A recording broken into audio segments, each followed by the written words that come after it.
Welcome to the third part of our tutorial.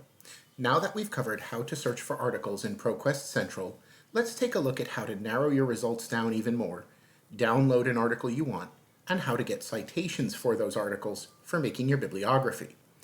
For this part of the exercise, I'll be using the same search I used before, mass incarceration. Note that I'm searching with all lowercase letters. Capital letters don't affect your search results. Starting with my existing search, I'm going to narrow it down a little bit further by adding another search term in quotation marks. In this case, I'll use African American as my extra term. This gives me 1,700 results to work from, and I want the first article on this list, The Impact of Mass Incarceration on the Lives of African American Women.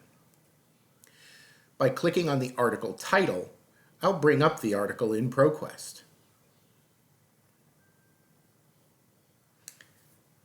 Here's the article we're looking at, and you'll see two buttons here at the top, Download PDF and Cite.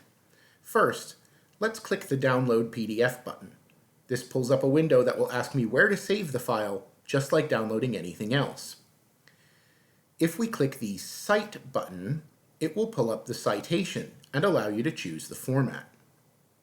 This citation is in APA style, but you may use different citation styles depending on what your professors ask for. To make your bibliography, select the text in the box and copy it so that you can paste it into the document that contains your bibliography.